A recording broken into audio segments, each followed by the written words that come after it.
Martin Luther. పూర్తి పేరు Martin Luther. జన్మస్థలం జర్మనీ దేశములోని ఎల్సిలిబెన్. తల్లిదండ్రులు హాన్స్ లూథర్, మార్గరెట్. భార్య పేరు క్యాథరిన్ ఫాన్బోరా. జననం 1483 నవంబర్ 10. మరణము 1546 ఫిబ్రవరి 18.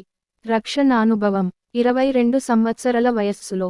సేవా ఫలితం రోమన్ కేథలిక్ సంఘ దురాచారములను ఎదిరించి సంఘ సంస్కరణ చేసి బైబిలు గ్రంథమును జర్మనీ భాషలోనికి తర్జుమా చేసి అనేకులు బైబిలు చదువగలుగునట్లు వెలుగులోనికి తెచ్చెను. మార్టిన్ 1483 నవంబరు 10న జర్మనీ దేశములోని ఎల్సిలిబెన్ అను స్థలములో హాన్స్ లూథర్, మార్గరెట్ అను సామాన్య దంపతులకు జన్మించెను. తన 13వ సంవత్సరమున హైస్కూల్లో ప్రవేశించెను. 17 సంవత్సరముల వయస్సులో ఎర్పుర్ట్ యూనివర్సిటీలో చేరెను. ఈయన లా చదువుచుండగా 1505 సంవత్సరంలో భయంకరమైన వడగండ్ల తుఫానులో చిక్కుకొని చనిపోబోయే సమయంలో, ప్రభువా, నన్ను రక్షించు, నేను మఠంలో చేరతాను అని ఒప్పుకొనెను. ఆ తుఫాను నుండి రక్షించబడి తాను చేసిన మ్రొక్కుబడిని నిలబెట్టుకొనుటకు జర్మనీలోని మఠంలో చేరగోరెను. మార్టిన్ తల్లి తన కుమారుడు లాయర్ కావలెనని కోరెను. కాని మార్టిన్ తాను మ్రొక్కుబడి చేసుకున్న ప్రకారము కేథలిక్ మతగురువు కాగోరెను. లూథర్ ఎక్కువగా ప్రార్థించుచు, సామాన్యమైన వస్త్రములు ధరించుచు, మంచివాడిలా ఉండాలని ప్రయత్నించుచుండెను. దేవుడు ఉగ్రుడని, అతి పవిత్రుడని, పాపాలను సహించలేడని భావించిన లూథర్ తన పాపములకు ప్రాయశ్చిత్తముగా శరీరమును నలుగగొట్టుకొనుచు, ఎలాగోలా పరలోకమునకు చేరుకోవాలనుకొనుచుండెను. సున్నితమైన మనస్సాక్షి గలవాడై, లోతైన పాపపు ఒప్పుకోలు కలిగి సమాధానం కోసం ఆశిస్తుండేవాడు. సంఘ ఆచారాల ప్రకారం పాపక్షమాపణ పొందుటకు అన్ని ప్రయత్నములను చేసెను. పాపపు ఒప్పుకోలు ప్రార్థనలు చేయుట, తన్ను తాను దుఃఖపరచుకొనుటే గాక రోమాకు యాత్రకు కూడా వెళ్ళి వచ్చెను. కాని ప్రయోజనం లేక, స్వనీతి ద్వారా పాపముల నుండి విడుదల పొందుట సాధ్యము కాదని తెలిసికొనెను. మార్టిన్ విటన్బర్గ్ యూనివర్సిటీలో ప్రొఫెసర్గా పనిచేస్తూ గ్రీకు, హెబ్రీ భాషలను బాగుగా పఠించెను. ఒక సహోదరుని సలహాతో ఆ దినములలో నిషేధించబడిన బైబిలు గ్రంథాన్ని బాగుగా చదివి, ధ్యానించుట మొదలుపెట్టెను. అలాగు 1515 సంవత్సరములో గ్రీకు, హెబ్రీ భాషలలో ఉన్న రోమా పత్రికను చదువుచుండగా, నీతిమంతుడు విశ్వాస మూలముగా జీవించును అనే మాట లూథర్ జీవిత గమనాన్నే మార్చెను. సువార్తను గ్రహించిన లూథర్ రక్షణ కృప మూలముగానే కాని క్రియ వలన కాదని గ్రహించెను. కృప మేరకు ఆత్మరక్షణ, సమాధానమును పొందెను. ఆ దినములలో ఉన్న రోమన్ కేథలిక్ సంఘ దురాచారములను ఎదిరించెను. పాపపరిహార పత్రములను అమ్ముట, రుసుము చెల్లించుట ద్వారా నరకంలో ఉన్న ఆత్మలు పరలోకమునకు వెళతారు అనుట తప్పని ఖండించెను.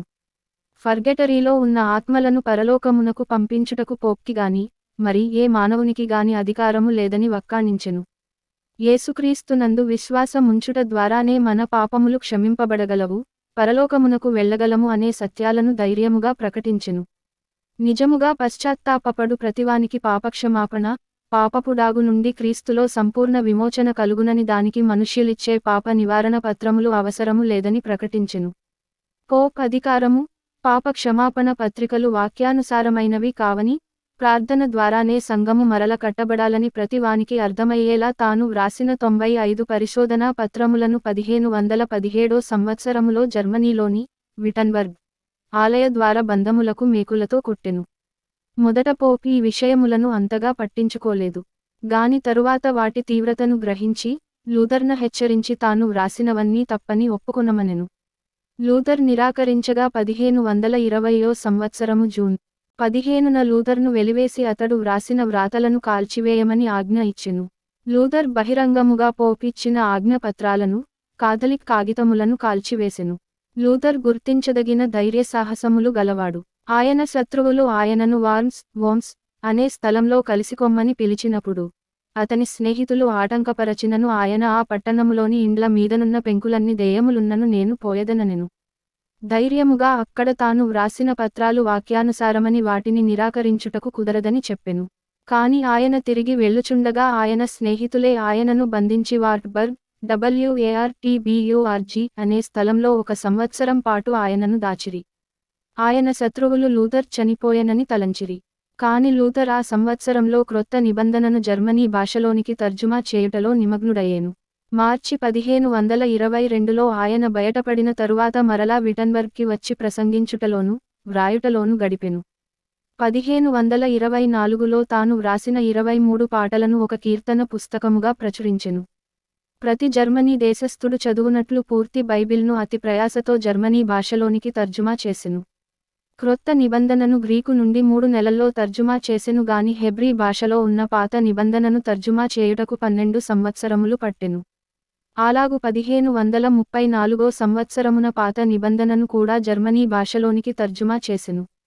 ఆ మొత్తం బైబిలును జర్మనీ భాషలోనికి అనువదించినవాడు మార్టిన్ లూథర్. దైవవాక్యాన్ని చేతబట్టిన సామాన్య మానవుడు, దైవవాక్యం లేని మహాబలవంతుడైన పోప్ కన్నా అత్యంత బలవంతుడని చెప్పడమే కాదు, తన జీవితము ద్వారా నెరవేర్చి చూపించెను.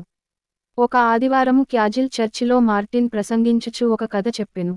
ఒక వ్యక్తి మరణించిన తరువాత తనతో పాటు తన ఆత్మను తప్ప మరిదేనిని తీసుకొనిపోడు అని చెప్పుటకు ఉదాహరణగా ఈ కథ చెప్పెను. దాని ప్రకారము, ఒకడు మరణించి తనతో పాటు పాపక్షమాపణ పత్రమును తీసుకొని వెళ్లి నరక ద్వారము వద్దనున్న దయ్యముతో, ఇది నా పాపక్షమాపణ పత్రము, పరలోకములో ప్రవేశించుటకు నా టిక్కెట్టు ఇది. గాని పొరపాటున నేను ఇచ్చటికి పంపించబడితిని అని చెప్పుచుండగా, ఆ నరకాగ్ని వేడికి సీలు కరిగిపోయినది. ఆ పత్రము కూడా కాలి బూడిదైపోయినది. ఆ పత్రం పనికిరాదు, బూడిదైపోయింది అని చెప్పుచూ దయ్యం అతనిని నరకములోనికి నెట్టినది. లూథర్ కేథలిక్ సంఘాన్ని సంస్కరించగోరెను గాని కేథలిక్ సంఘము అతనిని బహిష్కరించెను. లూథర్ తన జీవితకాలమంతా సంఘ పునరుద్ధరణకు ప్రయాసపడెను. ఎన్నో శ్రమలను, కష్టములను ఎదుర్కొనవలసి వచ్చెను. దేవుని వాక్యమునకు విరోధులైన వారి వలన మాత్రమే కాక తన సొంత స్నేహితుల ద్వారా కూడా మోసగించబడెను. అయినను ప్రభువు కృప వలన దేవుడు తనకిచ్చిన ప్రత్యక్షతను బయలుపరచెను. తన తండ్రి యొక్క సలహా మేరకు లూథర్ తన 42వ ఏట 24 ఏండ్ల క్యాథరిన్ ఫాన్ బోరా ను 1525లో వివాహము చేసుకొనెను. వారికి 6 సంతానము కలిగిరి. వారిలో 4 మాత్రము బ్రతికిరి. వారిని చిన్న వయస్సు నుండి ఎంతో భయభక్తులతో పెంచెను. ఒక చిన్న బిడ్డ చనిపోయినా ఫర్వాలేదు గాని అవిధేయుడుగాను, భక్తిహీనుడుగాను ఒకడు నా ఇంట్లో పెరుగుట నాకిష్టం లేదని చెప్పెడివాడు. బైబిలును వెలుగులోనికి తెచ్చి సర్వలోకమునకు తెలియజేయుటకు దేవుడు వాడుకున్న పనిముట్టు డాక్టర్ మార్టిన్ లూథర్. ఈయన వృద్ధాప్యము సమీపిస్తున్నప్పటికీ, ఆరోగ్యము క్షీణిస్తున్నప్పటికీ తన పనిని కొనసాగిస్తూ ఉండెను. వాక్య పఠనము, రచనలు, ప్రసంగములు, వ్యక్తిగత సేవ, ప్రార్థన, ప్రయాణములు ఈయన సేవలోని భాగములు. ఈయన 1546 ఫిబ్రవరి 18న తన 62వ సంవత్సరములో తెల్లవారుజాము 3 గంటలకు గుండెపోటుతో మరణించి ప్రభువు సన్నిధికి ఏగెను. లూథర్ మరణించినప్పుడు అతని గురించి ఫిలిప్ మెలాంగన్ ఇలా అన్నాడు: లూథర్ ముఖ్యమైన, సత్యమైన, అవసరమైన క్రైస్తవ సిద్ధాంతాన్ని వెలుగులోకి తీసుకుని వచ్చాడు. నిజమైన పశ్చాత్తాపమంటే ఏంటి అన్న విషయాన్ని, దేవుని న్యాయమైన తీర్పును ఎదుర్కోలేక వణుకుచున్న పాపికి క్రీస్తులో ఆశ్రయముందన్న సంగతిని వాక్యము నుండి చూశాడు. మనిషి విశ్వాసం ద్వారా నీతిమంతునిగా తీర్పు తీర్చబడతాడు అనే పౌలు బోధను అందరికీ అర్థమయ్యేలా వివరించాడు. మార్టిన్ లూథర్ సంఘకాపరి, ప్రొఫెసర్, మత సంస్కర్త, తండ్రి, గ్రంథకర్త, గీతకర్త, అనువాదకుడు, విశ్వాసము ద్వారా జయమును అనుభవించినవాడు. తన పనిని ముగించి తనను ప్రేమించిన ప్రభువు యొద్దకు చేరెను. నా పేరు విడిచిపెట్టుడి, మిమ్మును లూథరన్లు అని కాదు, క్రైస్తవులు అని పిలిపించుకొనుడి అని తనను వెంబడించిన వారిని బ్రతిమాలుకొన్న దీనుడు. క్రైస్తవ ప్రపంచం ఆయనను జ్ఞాపకముంచుకొనక తప్పదు.